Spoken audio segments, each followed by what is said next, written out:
नमस्कार। मैं doctor Ramanivas Sharma Raman YouTube channel पर MPPSC प्री, PNST और नीट के लिए MCQ सेशन लेकर के बच्चों आपके सामने। आज का विषय फिजिक्स, भौतिक शास्त्र पर जो चैप्टर हमने शामिल किया है उसमें ग्रेविटेशन है, गुरुत्वाकर्षण है, गुरुत्वीय बल है, फोर्स है और घर्षण है।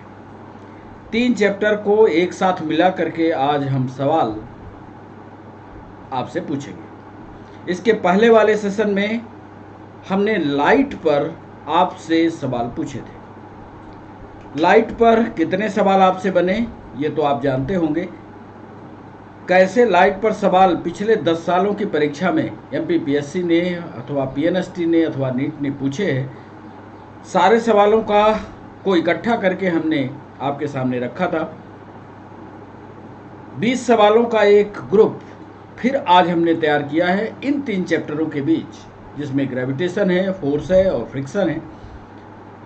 इसमें से कुछ सवाल MPPSC प्री में पहले पूछे जा चुके हैं, PNST में पूछे जा चुके हैं, नीट में पूछे जा चुके हैं और आगे आने वाली जो PSC प्री की परीक्षा है उसमें ये संभावी है कि फिर से ये सवाल पूछे। आप एक चित्र सामने आपके स्क्रीन पर दिख रहा होगा। 2 पिंड, 2 वस्तुएं हमने आसपास रखे और ये 2 वस्तु एक दूसरे से लाल तीर का निशान आपको दिखाई दे रहा होगा। ये एक दूसरे को खींच रही है, मतलब 2 वस्तुएं एक दूसरे को आपस में खींचती हैं। पृथ्वी खींचती है, ये एक अलग मुद्दा है, वो एक अलग बल है, लेकिन 2 वस्तुएं एक दूसरे को आपस में खींचती हैं और ये जो आकर्षण बल है इसी को Newton's universal law of gravity कहा जाता है। इसके लिए अलग से हम एक वीडियो तैयार करेंगे और अलग से वीडियो बना करके आपको पूरा समझाएंगे। सिर्फ आज MCQ का सेशन है, इसलिए सीधे हम आपको सवाल की ओर ले चलते हैं। और पहला सवाल आपके स्क्रीन पर दे उसके पहले आपको बता दें कि यदि आपने ग्रेविटेशन, फोर्स और फ्रिक्शन को गंभीरता से पढ़ा होगा, सिर्फ चैप्टर को रटा नहीं होगा, सिर्फ पढ़ा होगा, तो ये सवाल आपसे बनेंगे। तो पहला सवाल दे दिया जाए MCQ सेशन में।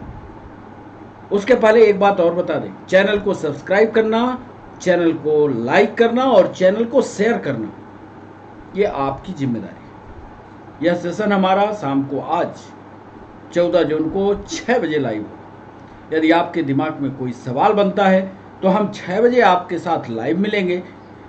जो भी सवाल आपको पूछना हो आप कमेंट बॉक्स में पूछिएगा, हम उसका जवाब देंगे। ध्यान आपको ये रखना है कि जब आप ज्वाइन कीजिए क्लास को तो लगातार आप हमारे साथ बने रहिए, तभी आपसे, चाहे वो किसी सवाल का थ्योरेटिकल डिस्कशन हो या किसी सवाल का उत्तर हो, तभी बनेगा। यदि आप क्लास बीच में क्विट करते हैं तो फिर वो कंटिन्यूटी आपकी टूटती है। इसलिए हमारी आपसे रिक्वेस्ट है कि यदि आप क्लास में आ गए हैं तो क्लास में आने के बाद उसको क्विट ना करें। इससे बेहतर यह है कि आप क्लास में आए ही नहीं, क्लास में आकर के चले जाएं, ये ठीक बात नहीं। पढ़ने के लिए सबसे अच्छा तरीका है किसी भी क्लास को, यदि आप क्लास में गए हैं तो उसको पूरी ईमानदारी के साथ उसको पढ़िए, सीखिए, समझिए। सिर्फ ये दिखाने के लिए कि हम आए हैं और सीधे निकल जाएं, ये ठीक बात नहीं। तो चलिए ग्रेविटेशन, फोर्स और फ्रिक्शन पर पहला सवाल जो मध्य प्रदेश PSC में कुछ साल पहले पूछा गया, वो पहला सवाल हम आपको MCQ सेशन के इस राउंड पर पहला सवाल आपको देते हैं। तो चलें, तैयार हैं आप? पहला सवाल, आपके स्क्रीन पर। पहाड़ पर चढ़ता हुआ व्यक्ति, पहाड़ पर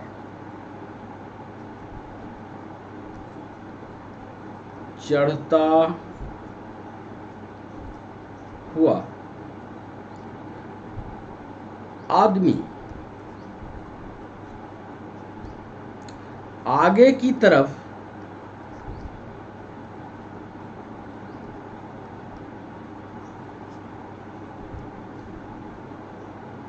झुकता है।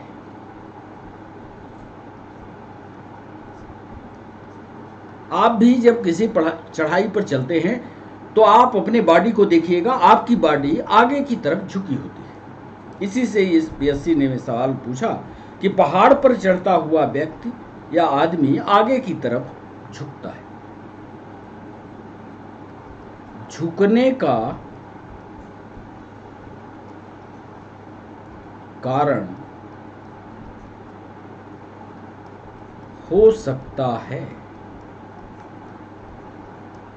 4 ऑप्शन हम आपको दे रहे हैं, सही ऑप्शन पर आपको टिक करना है। पहला,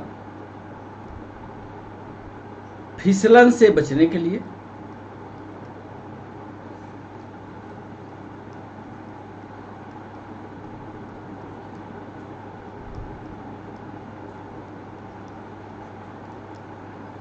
बी ऑप्शन दे रहे हैं गति बढ़ाने के लिए, मतलब स्पीड बढ़ जाए।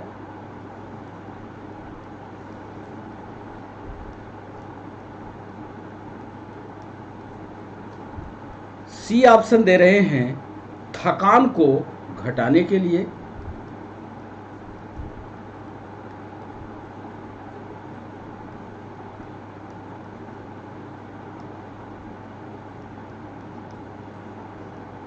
और डी ऑप्शन दे रहे हैं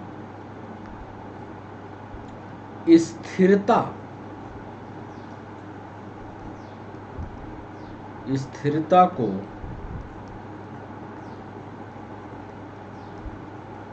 बढ़ाने के लिए। 4 ऑप्शन हमने दिया, स्लीपी या स्लिप होने से बचने के लिए, स्पीड को बढ़ाने के लिए, जो हमारे शरीर में थकान आ रही है उसको घटाने के लिए हम आगे की तरफ झुक रहे हैं, या स्टेबिलिटी को, स्थिरता को बढ़ाने के लिए। ये मध्य प्रदेश पीएससी ने एक बार सवाल पूछा। कारण क्या है ये जरूर आप हमें कमेंट बॉक्स में बताइएगा। उत्तर जो आप कर रहे हैं क्यों, उसका कारण ये आप बता रहे हैं कि ए होगा, बी होगा, सी होगा, डी होगा। कमेंट बॉक्स में जब हम लाइव आपसे मिलेंगे तो कमेंट बॉक्स में लिखिएगा जरूर क्या कारण है कि वो आदमी आगे की तरफ झुके। दूसरा सवाल आपके स्क्रीन पर, पीएनएसटी और नीट दोनों में यह सवाल पूछा गया। यदि किसी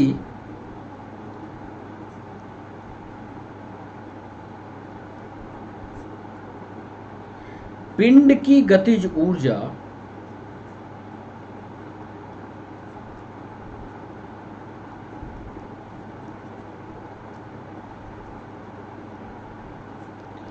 यदि किसी पिंड की गतिज ऊर्जा 4 गुनी हो जाती है, 4 टाइम्स,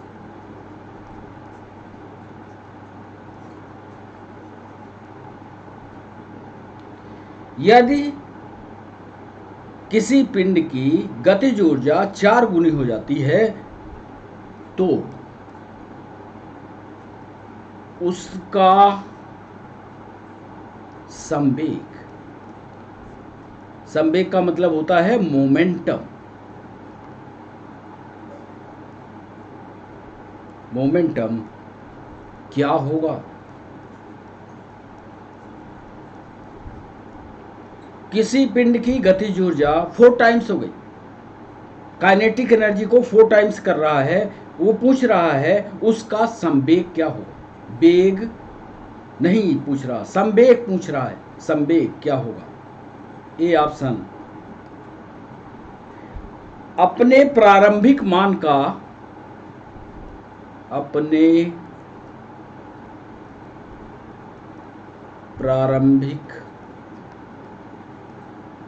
मान का 3 गुना,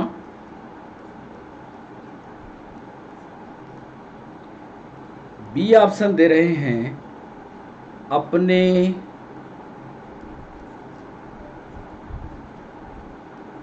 प्रारंभिक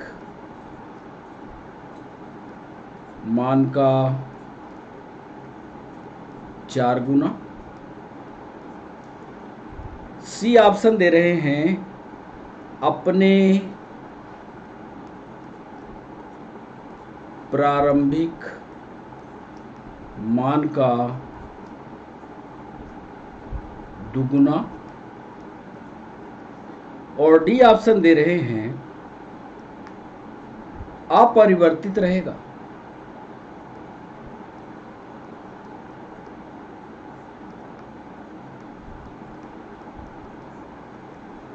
यदि किसी पिंड की गतिज ऊर्जा 4 गुनी होती है तो उसका मोमेंटम क्या होगा? यह सवाल पीएन नीट में और पीएनएसटी में पूछा गया। अपने प्रारंभिक मान का 3 गुना होगा, अपने प्रारंभिक मान का 4 गुना होगा, अपने प्रारंभिक मान का 2 गुना होगा, या अपरिवर्तित रहेगा। इसको भी आप हमें कमेंट बॉक्स में समझाने की कोशिश कीजिए। तीसरा सवाल पूछे, ये थोड़ा सा यदि इसको ध्यान से करेंगे तभी ये सवाल बनेगा। एक फार्मूले पर आधारित है, ज़्यादा दिक्कत का नहीं है, पर एक फार्मूले पर आधारित है। यदि आप कोशिश करेंगे तो ये बन जाएगा। तीसरा सवाल आपके स्क्रीन पर,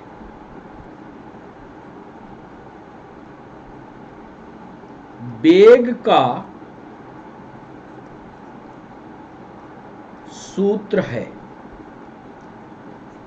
आरआरबी में पूछा गया सवाल, वेग का सूत्र है। ए ऑप्शन दे रहे हैं दूरी बटे समय, distance upon time. B option दे रहे हैं विस्थापन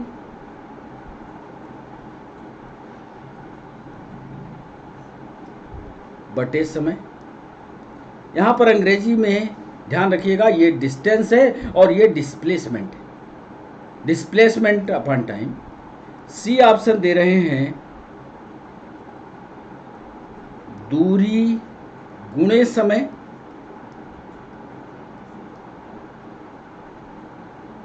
और डी ऑप्शन दे रहे हैं चाल गुणे समय। थोड़ा सा इसको कैलकुलेट करके निकालेंगे तो उत्तर आएगा। वेग का मतलब वेलोसिटी का। याद रखिएगा, थर्ड क्वेश्चन वेलोसिटी है। वेलोसिटी का सूत्र हमने पूछा है। आप कोई उल्टा सीधा उत्तर मत लगाइएगा। दूरी बटे समय होगा, विस्थापन बटे समय होगा, दूरी गुणे समय होगा, या चाल गुणे समय। आरआरबी में पूछा गया सवाल। चौथा पॉइंट,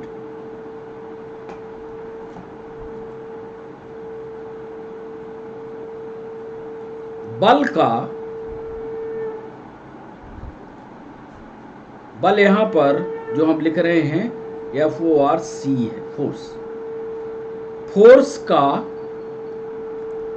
SI मात्रक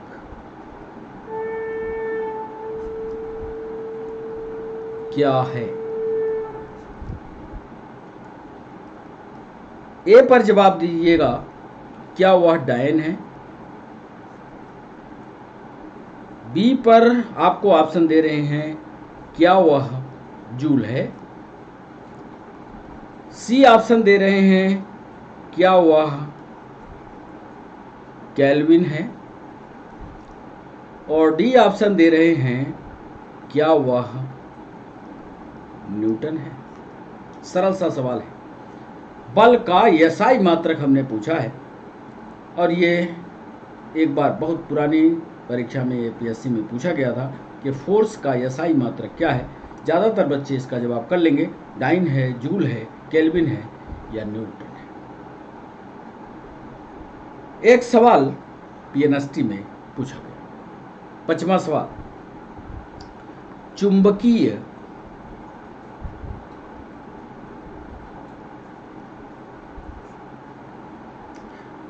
इलेक्ट्रोस्टैटिक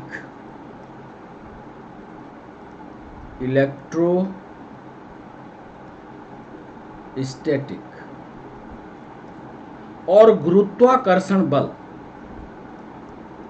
3 बल लिख रहे हैं, और गुरुत्वाकर्षण बल किस श्रेणी के अंतर्गत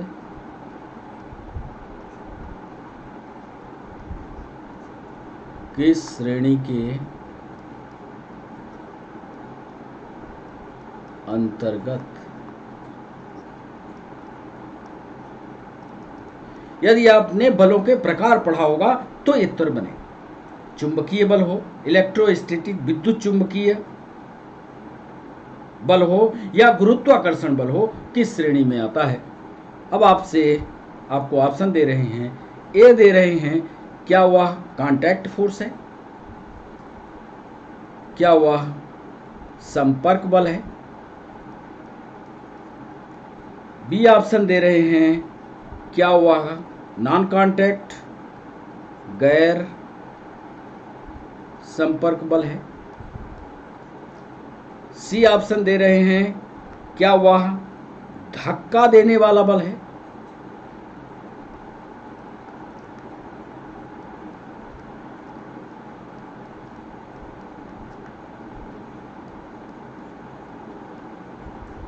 और डी ऑप्शन दे रहे हैं, क्या वह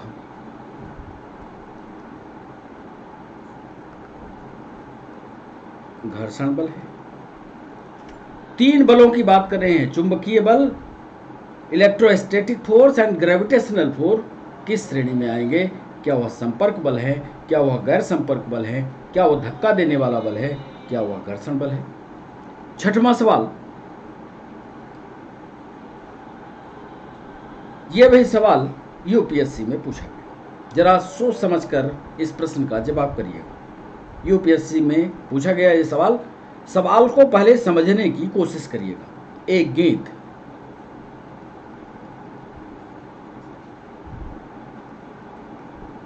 गेंद ऊर्ध्वाधर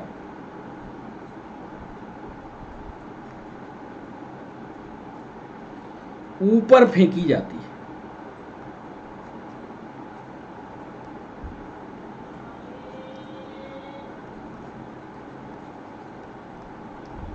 मतलब कोई गेंद को उठाया और ऊपर की तरफ वर्टिकल साइज में ऊपर की तरफ फेंक दिया। एक गेंद ऊर्ध्वाधर फेंकी जाती है तो गुरुत्व के कारण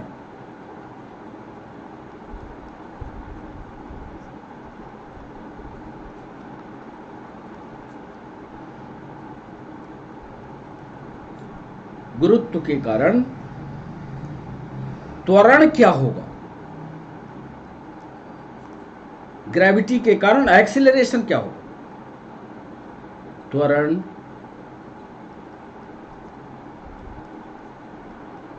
फिर से समझ लीजिए, एक गेंद ऊपर की तरफ फेंकी जाती है तो उसमें ग्रेविटी नीचे से खींच रही होगी, ग्रेविटी के कारण एक्सीलरेशन क्या होगा, ये सवाल है।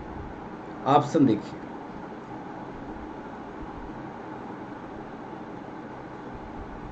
त्वरण की दिशा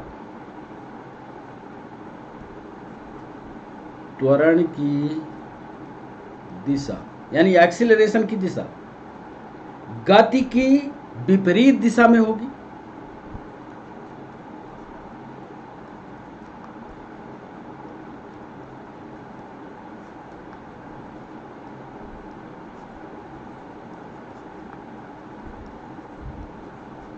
ये पहला ऑप्शन। बी ऑप्शन दे रहे हैं उसी दिशा में होगी, फिर वही त्वरण की दिशा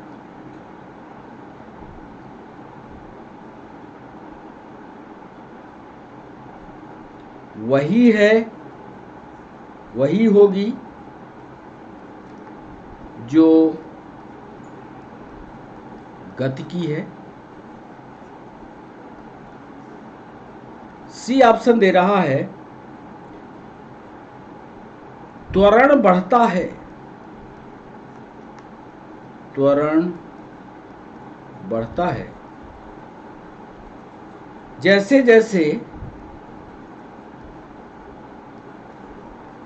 जैसे जैसे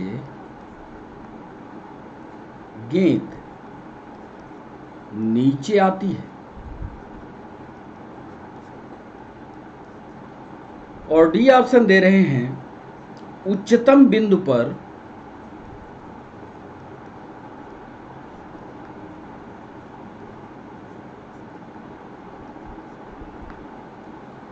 शून्य हो जाता है।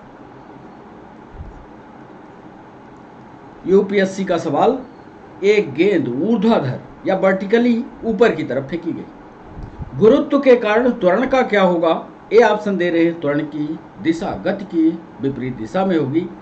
त्वरण की दिशा वही होगी जो गति की है। त्वरण बढ़ेगा जैसे जैसे गेंद नीचे आएगी या उच्चतम बिंदु पर जाकर के शून्य हो जाएगा।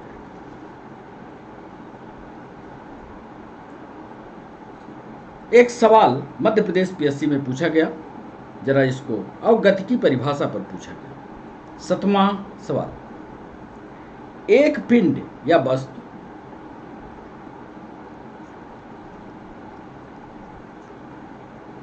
एक पिंड गति में कहा जाता है, एक पिंड गतिमान कहा जाता है।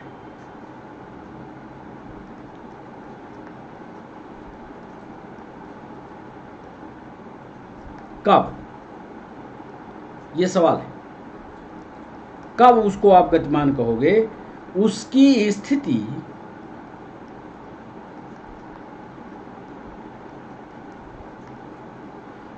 परिवेश की वस्तुओं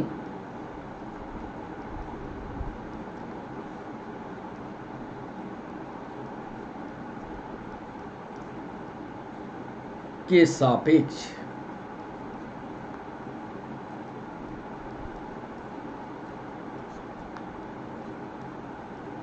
समान होती है।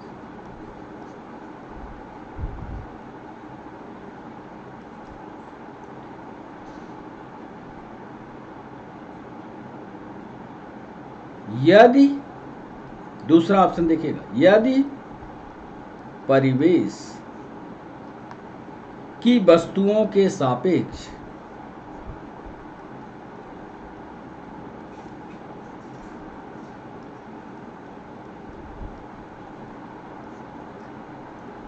स्थिति बदलती है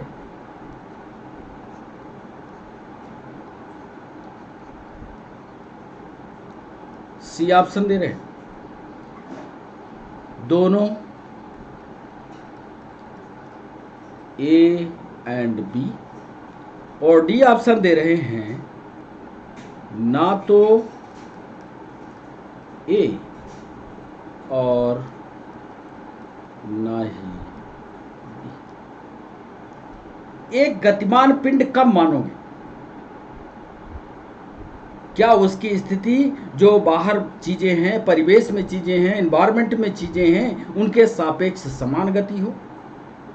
यदि परिवेश के वस्तुओं के सापेक्ष स्थिति बदल रही हो, दोनों ए एंड बी, ना तो ए ना बी। सोच समझ कर करना जवाब। ज्यादातर बच्चे गड़बड़ ही करेंगे।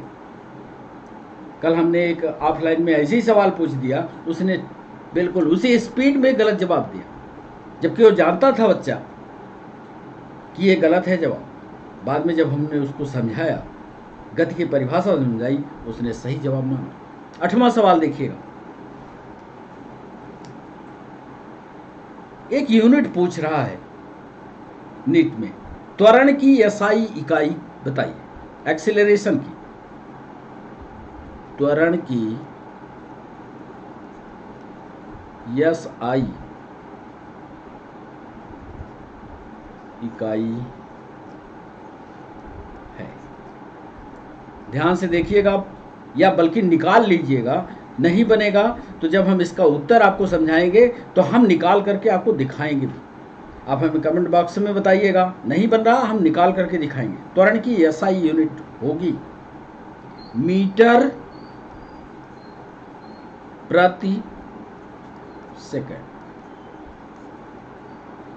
बी ऑप्शन दे रहे हैं मीटर पर सेकंड स्क्वायर। सी ऑप्शन दे रहे हैं सेंटीमीटर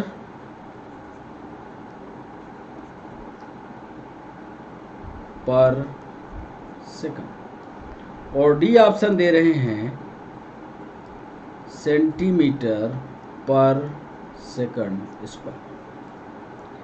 त्वरण की एसआई यूनिट पूछ रहे हैं, मीटर प्रति सेकंड होगी, मीटर पर सेकंड स्क्वायर होगी, सेंटीमीटर पर सेकंड होगी, या सेंटीमीटर सेकंड स्क्वायर होगी।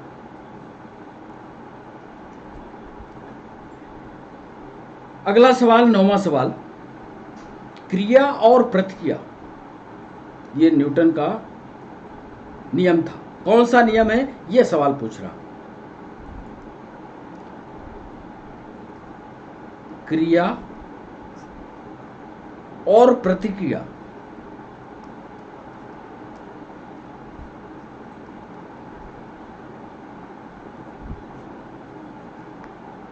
है। प्रश्न को समझिएगा, उत्तर देखिएगा, तब टिक करिए। हमेशा बराबर, हमेशा बराबर और विपरीत। बी ऑप्शन देखिएगा, हमेशा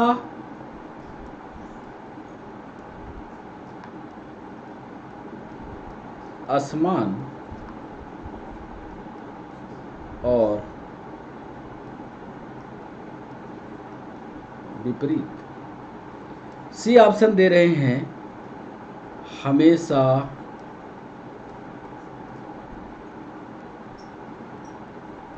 बराबर और समान दिशा में। और अंतिम ऑप्शन डी दे रहे हैं हमेशा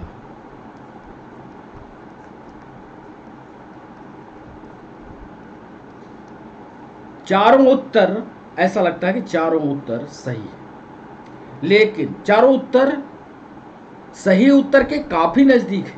यदि आपने गंभीरता से न्यूटन वाला क्रिया और प्रतिक्रिया पढ़ा होगा तभी बनेगा। 10वां सवाल,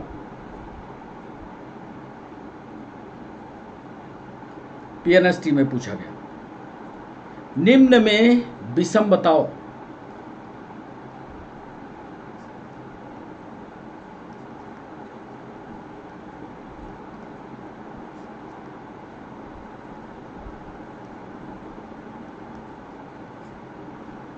मतलब जो समान न दिख रहा हो, विषम हो, उसको बताना है आपको। ए ऑप्शन दे रहे हैं बल यानी फोर्स। बी ऑप्शन दे रहे हैं चाल। सी ऑप्शन दे रहे हैं समय। और डी ऑप्शन दे रहे हैं घनत्व। फोर्स, चाल, या इसी को वेलोसिटी भी कह सकते हैं, इसको टाइम भी कह सकते हैं, और इसको डेंसिटी कह सकते हैं। इसमें से एक चीज अलग है, एक ही चीज जो तीनों से मेल नहीं खाएगी। तीन एक जैसी होगी और एक चीज अलग होगी। इसमें से अलग कौन सा है, ये आपको बता।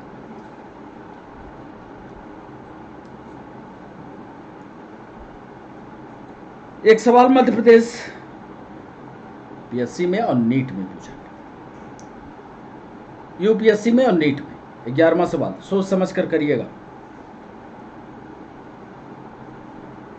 जब एक वस्तु की चाल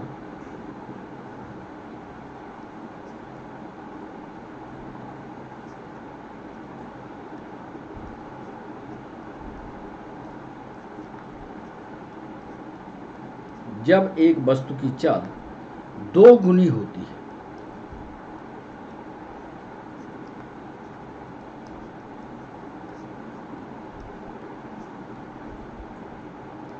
एक वस्तु की चाल दो गुनी हो गई।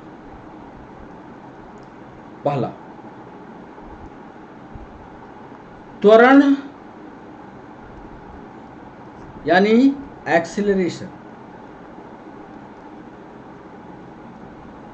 एक्सीलरेशन दो गुना होगा।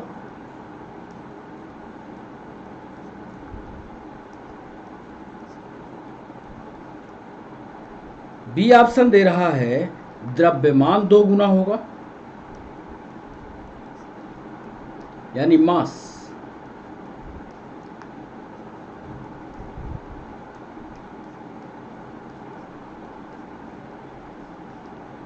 सी ऑप्शन दे रहा है गतिज ऊर्जा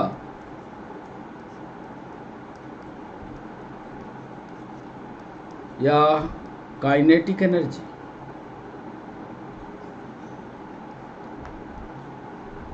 दुगुना होगी।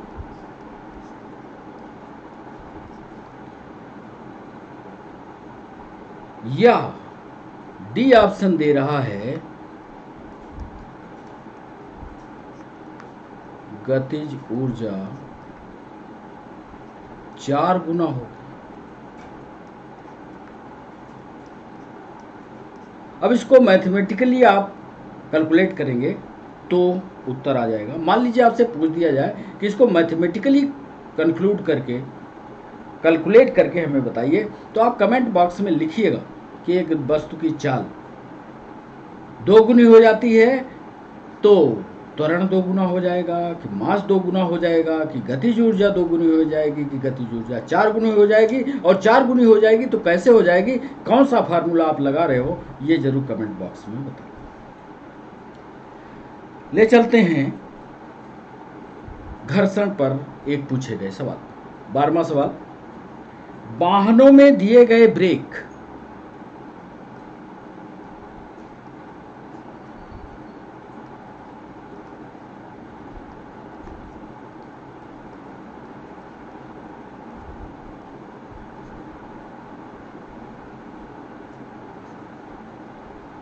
इस स्टेटमेंट को पहले पढ़िए। घर्षण के बिना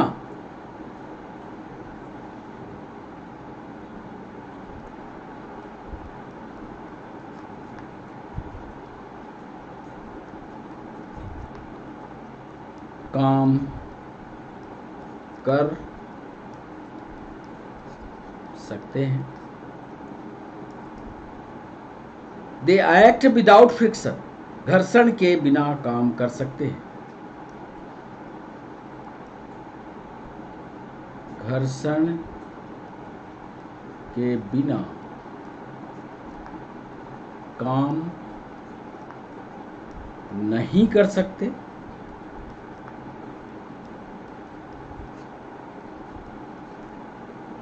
सी ऑप्शन दे रहे हैं, दिया गया जो ब्रेक है वो घर्षण पर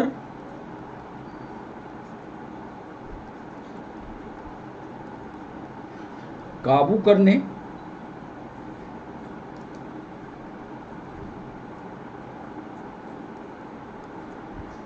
काबू पाने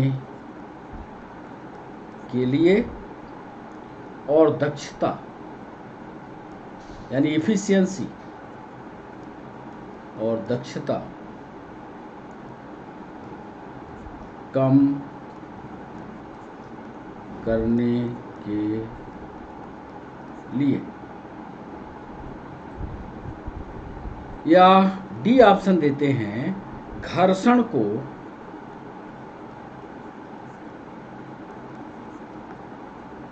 कम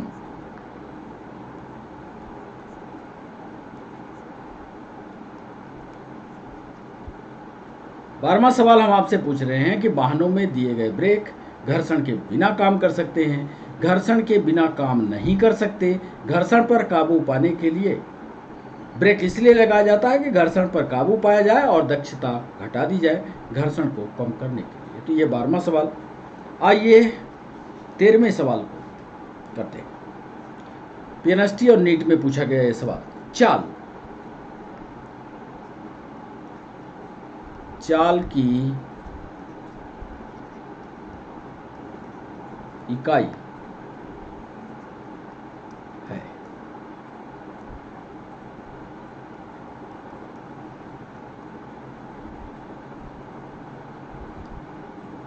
metre second -1।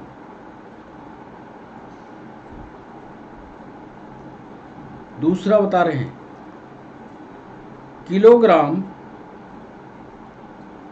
Metre second -2। C option दे रहे हैं किलोग्राम मीटर -2 और डी ऑप्शन दे रहे हैं किलोग्राम मीटर -1 -2। चाल की यूनिट आपको बताना है meter second -1, kilogram metre second -2, kilogram meter square s square, kilogram meter -1 s -2। इसको भी थोड़ा कैलकुलेट करेंगे तो उत्तर निकल आएगा। 14 नंबर का सवाल आपके स्क्रीन पर। यदि वस्तु पर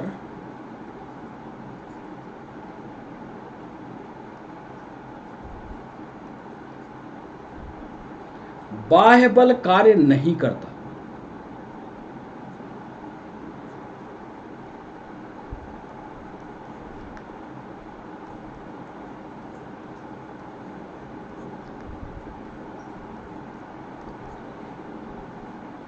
तो वह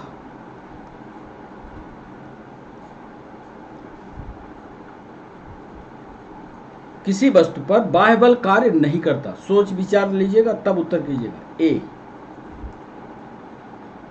अधिक चाल से वस्तु घूमेगी।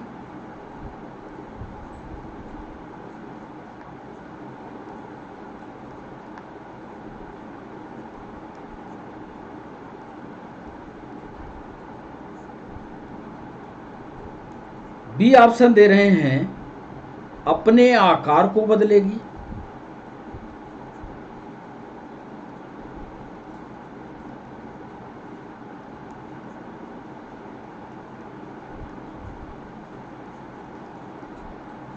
सी ऑप्शन दे रहे हैं टुकड़ों में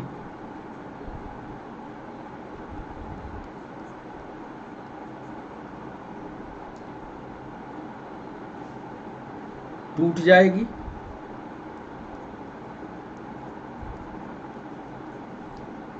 और डी ऑप्शन दे रहे हैं स्थिर अवस्था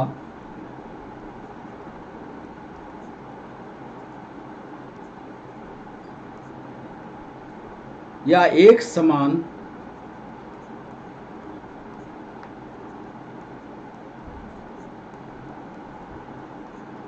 गति में। यूपीएससी में भी ये सवाल पूछा। यदि किसी वस्तु पर बाह्य बल कार्य नहीं करता,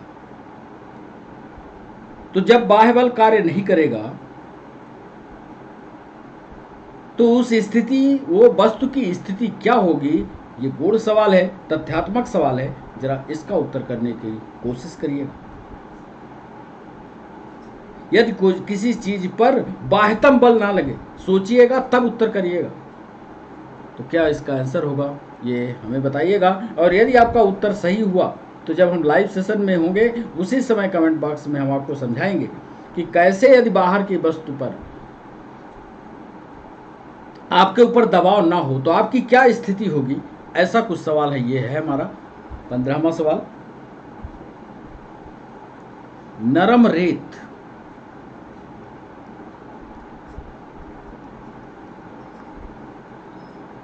पर नुकीली तली के जूतों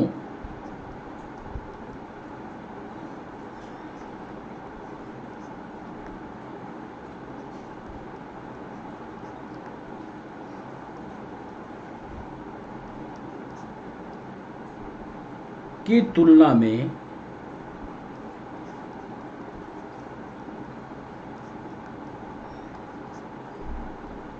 सपाट तली के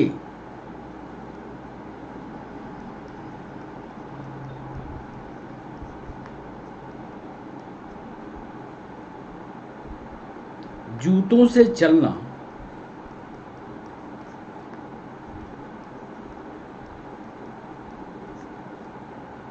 आसान है।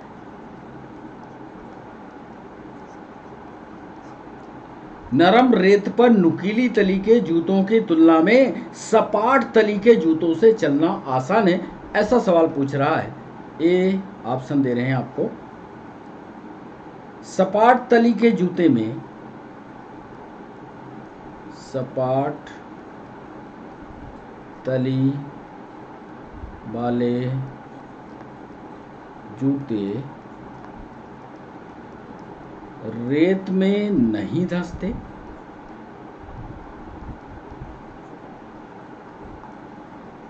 बी ऑप्शन दे रहे हैं सपाट तली के जूते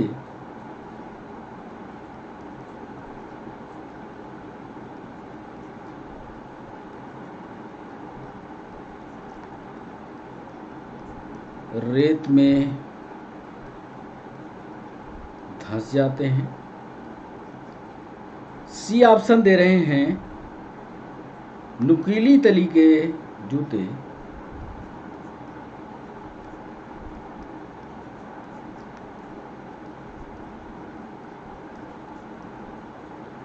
रेत में धंसते हैं।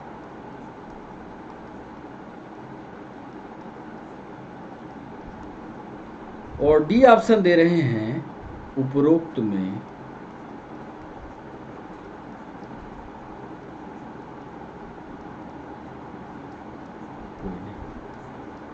पोजीशन चेक करिएगा, फिर इसमें से एक ऑप्शन को सही करिएगा। 16वां सवाल,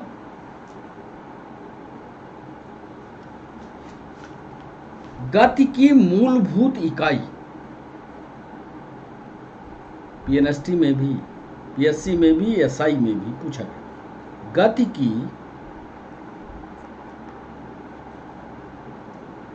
मूलभूत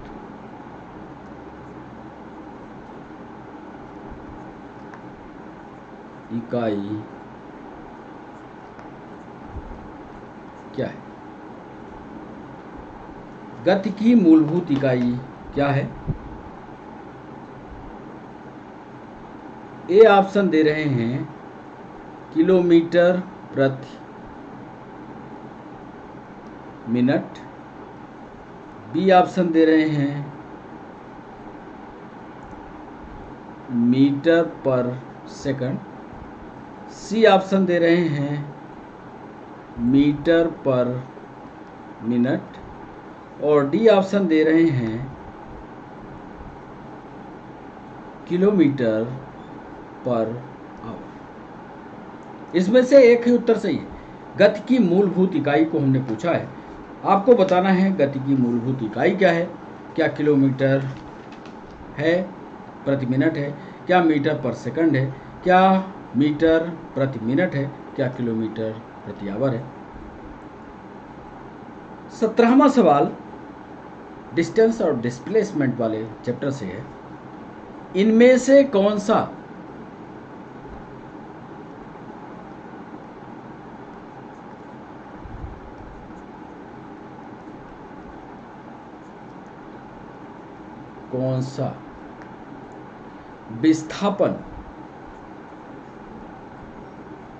विस्थापन का मतलब डिस्प्लेसमेंट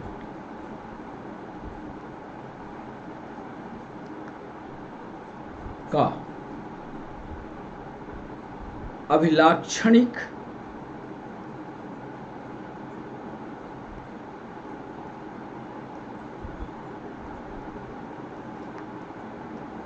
नहीं। ए में पूछ रहा है, ए में यह परिमाण तथा दिशा दोनों रखते हैं।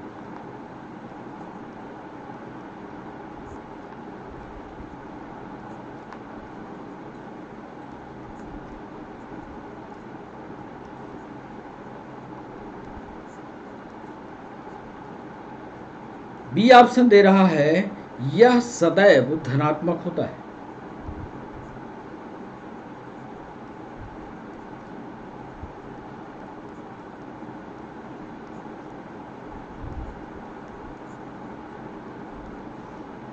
सी ऑप्शन दे रहा है इसका परिमाण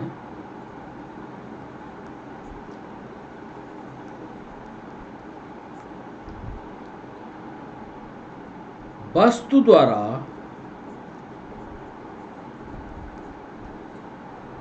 तय दूरी के बराबर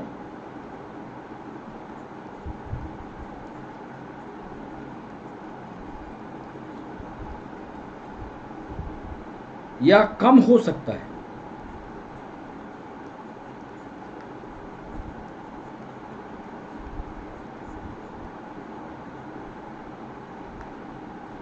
और अंतिम ऑप्शन दे रहे हैं डी, यह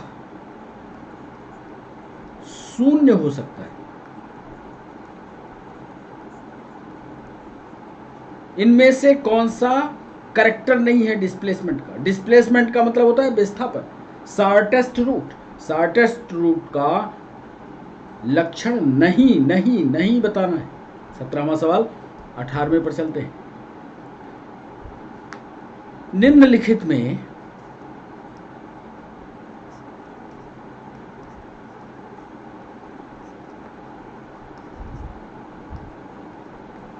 से कौन सा बल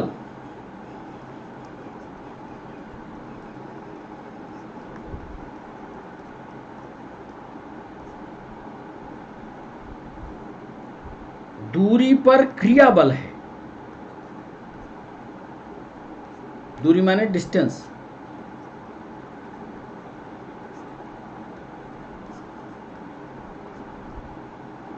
ये बताइएगा।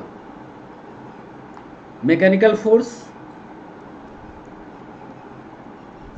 यानी यांत्रिक बल, मैग्नेटिक फोर्स,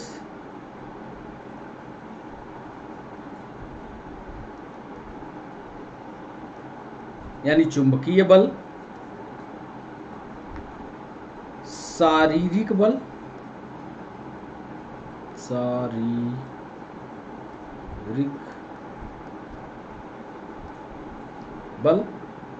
बॉडी फोर्स, और डी ऑप्शन दे रहा है घर्षण बल। 18वें सवाल में पूछा कि निम्नलिखित में से कौन सा बल दूरी पर क्रिया बल है, या जो एक्शन करता है ये आपको बताना है। क्या वह यांत्रिक बल है, क्या वह मैग्नेटिक फोर्स है, क्या वह शारीरिक बल है, क्या वह घर्षण बल है। 19वां सवाल, विस्थापन या डिस्प्लेसमेंट से अगला सवाल एमपीएसआई ने पूछा। विस्थापन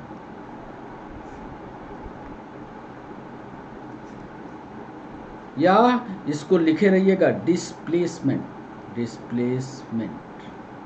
है क्या? बताइएगा। हमेशा धनात्मक होता है।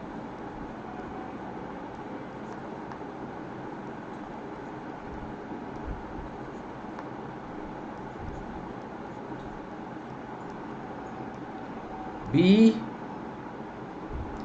हमेशा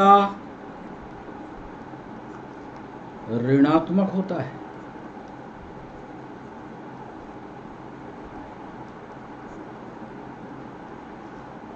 सी, धनात्मक या ऋणात्मक हो सकता है। और डी ऑप्शन दे रहे हैं ना तो धनात्मक है और ना ही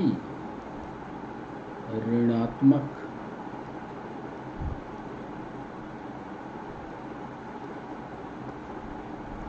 विस्थापन को आप क्या मानते हो? हमेशा धनात्मक होगा, हमेशा ऋणात्मक होगा? यदि आप विस्थापन की परिभाषा जानोगे तब ये समझ आएगा। या तो धनात्मक ऋणात्मक दोनों हो सकता है, ना तो धनात्मक है और ना ऋणात्मक। 20वां और अंतिम सवाल यूपीएससी ने पूछा।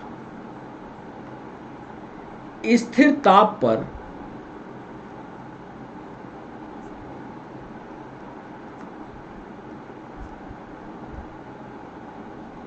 ताप स्थिर है, ध्यान रखना। स्थिर ताप पर हम उस दिन ठंड महसूस करते हैं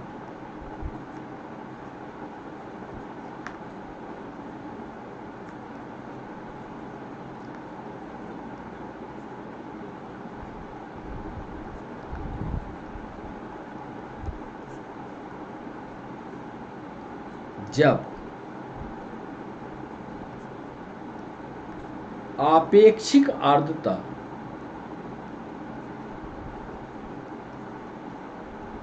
ध्यान रखना, यहां हम बात कर रहे हैं रिलेटिव ह्यूमिडिटी की।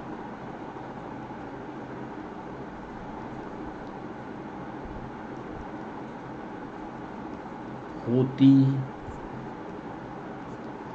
ताप स्थिर होता है, ठंडक हम कब महसूस करते हैं जब रिलेटिव ह्यूमिडिटी कितनी हो। ए ऑप्शन, क्या रिलेटिव ह्यूमिडिटी यदि 85% है तो हम ठंड महसूस करेंगे? क्या रिलेटिव ह्यूमिडिटी 40% है तो क्या ठंडी महसूस करेंगे? क्या 60% है तो ठंडी महसूस करेंगे? और डी ऑप्शन में क्या 25% है तो ठंडी महसूस करेंगे? यदि आप उत्तर कोई भी बताते हैं तो कमेंट बॉक्स में बताइएगा कारण क्यों, कि क्यों आपने ये उत्तर किया। तो ये 20वां सवाल था। 20 सवाल ही हमें करने थे। 20 सवाल के बाद अब बारी है बच्चों उत्तर देने की। तो चलिए सेशन की ओर जाइएगा नहीं, क्योंकि उत्तर समझ लीजिए, याद मत कीजिए, उत्तर को समझ लीजिए तो ज़्यादा अच्छा होगा। ले चलते हैं आपको पहले सवाल की ओर। आप देखिएगा कि आपसे कितने उत्तर बने हैं पहले सवाल पर, हम आपको ले चलते हैं। आइए पहले सवाल पर। पहला सवाल ही हमने आपसे पूछा था कि पहाड़ पर चढ़ता हुआ आदमी आगे की तरफ झुकता है,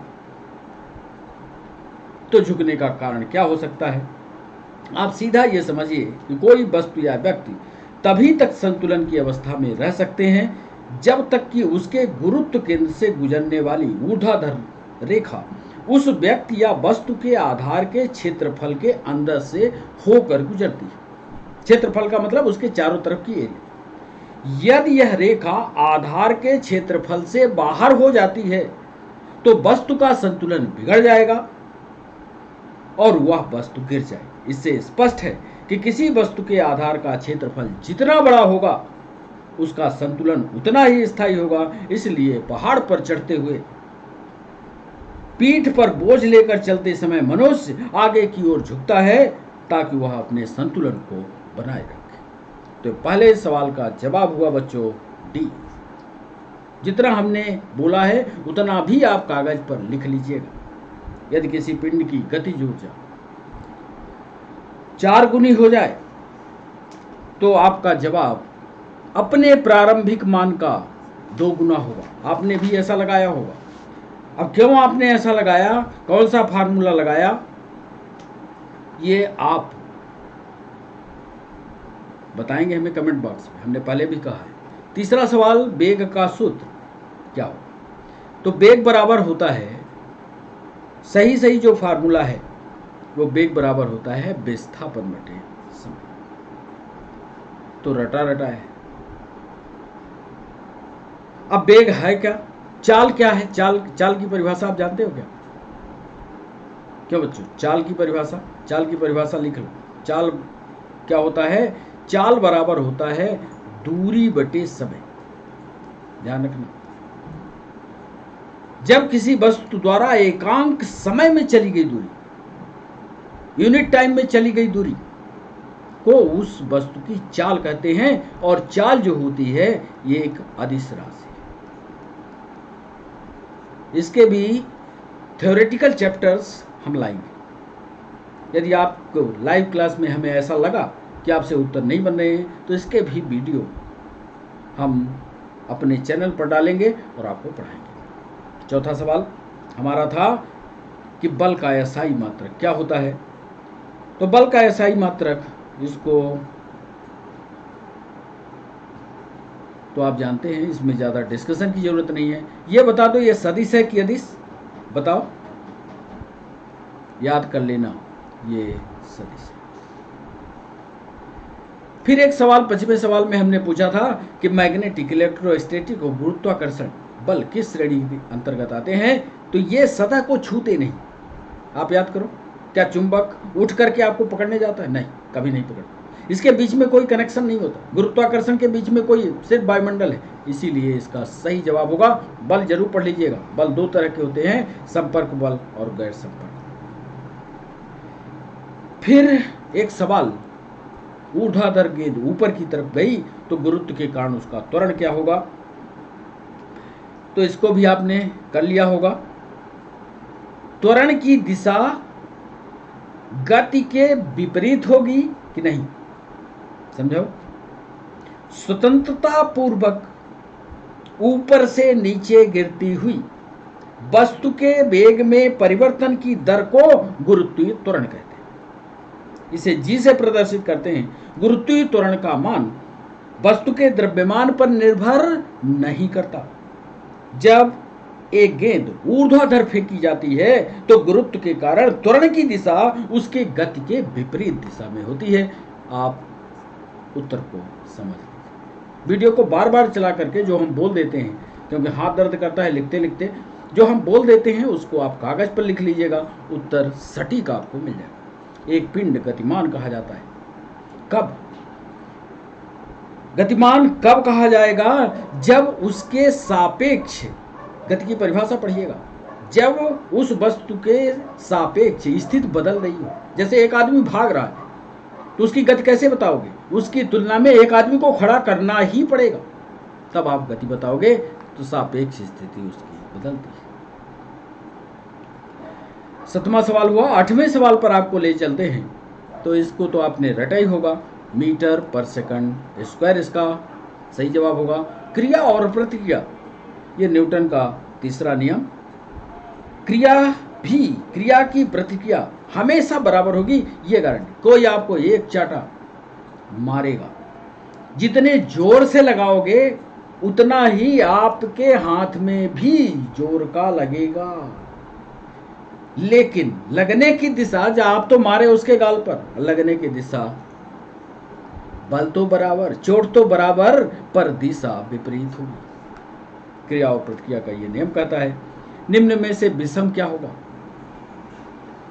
अब इसमें देख लो, बल बराबर क्या होता है? बल बराबर होता है द्रव्यमान गुणे त्वरण। देखते जाओ। चाल बराबर क्या होता है? चाल बराबर होता है दूरी बटे समय। घनत्व बराबर क्या होता है?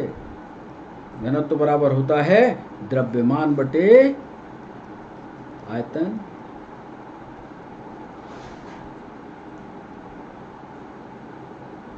और इसमें से सब एक दूसरे पर निर्भर हैं, देख लो, है ना।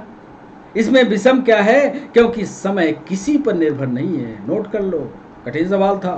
समय किसी पर निर्भर नहीं है। अगला सवाल 11वां सवाल। जब एक वस्तु की चाल दोगुनी हो जाएगी तो गतिज ऊर्जा उसकी 4 गुनी हो जाएगी कि नहीं होगी? होगी। इसका डी आंसर सही होगा। कैसे आया होगा? 1/2 mv² का फार्मूला आप लगाइएगा। किसी वस्तु का वेग ये भी यदि 2 गुना कर दिया जाएगा, दुगुना होगा, तो ये काइनेटिक एनर्जी का फार्मूला है, तो ये वर्ग का 4 गुना हो जाएगा। सीधा सा फार्मूला है, लगा लीजिएगा। 12वां, वाहनों में दिया गया ब्रेक स्वाभाविक है कि बिना घर्षण के काम नहीं कर सकता। 13वें सवाल पर चाल की इकाई क्या है? यम मीटर सेकंड माइनस। कैसे निकाला होगा? चाल का सूत्र क्या होता है? दूरी बटे समय। चूंकि दूरी की इकाई क्या है? मीटर, मीटर बटे समय। अब देखो हमने क्या किया? मीटर किया और जब समय को ऊपर ले गए तो -1 चढ़ा दिया। ये बनता है ना।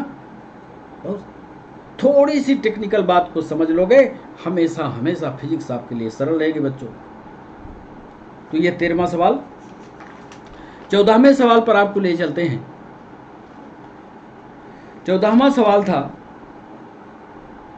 यदि वस्तु पर बाह्य बल कार्य नहीं करता, इसको ध्यान से हमारी बात को सुनना। यदि किसी वस्तु पर वायुमंडलीय बल बाह्य बल के रूप में हमेशा कार्य करता है, जैसे हम जमीन पर हैं, हम क्लास ले रहे हैं, तो हमारे ऊपर एक दबाव है, तभी तो हम बैठे हुए। ये दबाव ना हो तो हम तो ऊपर ऐसे लटकते रहे। वायुमंडलीय दबाव ना हो, एटमॉस्फेरिक प्रेशर ना हो तो हम तो लटकते रहे। ध्यान से सुनिए, किसी भी वस्तु पर वायुमंडलीय बल बाह्य बल के रूप में हमेशा कार्य करता है, जिसके प्रतिक्रिया स्वरूप आंतरिक बल अंदर से बाहर की ओर काम करता है। उसी बल को बैलेंस करने के लिए हमारे शरीर के अंदर से एक बल काम करता है, वो बल आंतरिक बल कहलाता है, जिसे बाह्य और आंतरिक बल एक दूसरे से संतुलित हो जाते हैं। ऊपर से वायुमंडल का दाब और शरीर के अंदर से आंतरिक बल, दोनों आपस में एक दूसरे से बैलेंस हो गए। यदि बाह्य बल हटा दिया जाए, वायुमंडलीय दाब को हटा दिया जाए, तब क्या होगा? आंतरिक बल के कारण आप टुकड़े टुकड़े हो जाओगे। आपको बताएं, यदि हवाई जहाज में आप चढ़े हो तो हवाई जहाज वाला सर्टिफिकेट मानता है कि आपको ब्लड प्रेशर तो नहीं है, क्योंकि वायुमंडलीय दबाव ऊपर घटेगा, और जैसे ही घटेगा और आप हवाई जहाज की यात्रा से ऊपर की ओर जाओगे तो आपके नसों से ब्लड फट करके बाहर चला जाएगा। बड़ा इंपॉर्टेंट सवाल यूपीएससी ने पूछा था कि यदि वस्तु पर बाह्य बल कार्य नहीं करेगा तो वस्तु टुकड़े टुकड़े में टूट जाएगी। ये 14वां सवाल। 15वें सवाल पर आइए। नरम रेत पर नुकीली तली के जूतों की तुलना में सपाट तली के जूतों में चलना आसान है। इसको तो आप कर लोगे। सपाट तली वाला जो जूता होगा इसलिए आसान है कि वो धंसेगा नहीं, तो ये तो कर लोगे। 16वां सवाल है, गति की मूलभूत इकाई। गति की मूलभूत इकाई कैसे ये होगी? मीटर पर सेकंड है, ये भी आप कर लोगे।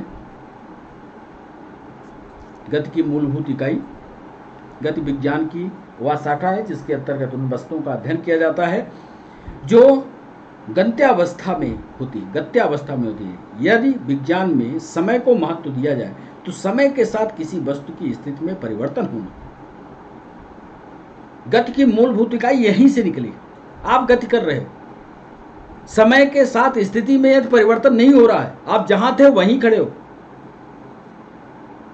तो आपकी गति नहीं मानी जाएगी। आप ताकत लगा रहे हो किसी वस्तु पर, यदि उसमें डिस्प्लेसमेंट नहीं होगा तो काम नहीं माना जाएगा। किसी दिन कार्य पर बहुत अच्छा डिस्कशन करेंगे हम लोग। तो ये 16वां सवाल। 17वें सवाल की ओर चलते हैं। इनमें से कौन सा विस्थापन या डिस्प्लेसमेंट का अभिलक्षण नहीं है या लक्षण नहीं है? इसको तो आप जानते होंगे कि डिस्प्लेसमेंट जो होती है वो हमेशा, इस पर भी एक लंबा डिस्कशन चाहिए। यह सदैव सदैव याद रखना, हमेशा हमेशा धनात्मक होता है, पॉजिटिव होता है। डिस्प्लेसमेंट मतलब एक स्थान से दूसरी तरफ उसको हट जाना, एक शॉर्टेस्ट रूट में चले जाना, ये डिस्प्लेसमेंट कहलाता है। निम्नलिखित में कौन सा बल दूरी पर क्रियाबल है? तो ये दूरी पर क्रियाबल है चुंबकीय। इसको समझना, चुंबकीय बल दूरी पर क्रियाबल है। यह बल वस्तुओं के संपर्क के आए बिना ही कार्य करता है। इस सिद्धांत को मैग्नेटिक पहियों वाली ट्रेन चलती है। इसी सिद्धांत पर मैग्नेटिक पहियों वाली ट्रेन चलती है। ये 18वां सवाल था। 19वां, डिस्प्लेसमेंट होता क्या है? याद रखना, डिस्प्लेसमेंट धनात्मक भी हो सकता है, ऋणात्मक भी हो सकता है। और अंतिम सवाल हमने पूछा था कि स्थिर ताप पर हम उस दिन ठंड महसूस करते हैं जब अपेक्षिक आर्द्रता या रिलेटिव ह्यूमिडिटी कितनी हो। तो याद रखना, वो रिलेटिव ह्यूमिडिटी। कैसे? इस प्रश्न का उत्तर, हमारे वातावरण में उपस्थित अतिरिक्त जल की मात्रा आर्द्रता के नाम से जानी जाती है। स्थिर ताप पर हम उस दिन ठंड महसूस करते हैं जबकि रिलेटिव ह्यूमिडिटी 85% हो। रिलेटिव ह्यूमिडिटी के चैप्टर में इसको, तो इस तरह से आज का सेशन यहीं रोकना पड़ेगा। कैसा लगा सेशन, कैसे लगे सवाल, ये जरूर आप हमें कमेंट बॉक्स में बताइएगा। चैनल को सब्सक्राइब करना, शेयर करना, लाइक करना मत भूलिएगा। आज ये सेशन शाम को 6 बजे लाइव होगा। तब जो भी सवाल आपको पूछना है वो सवाल पूछिएगा।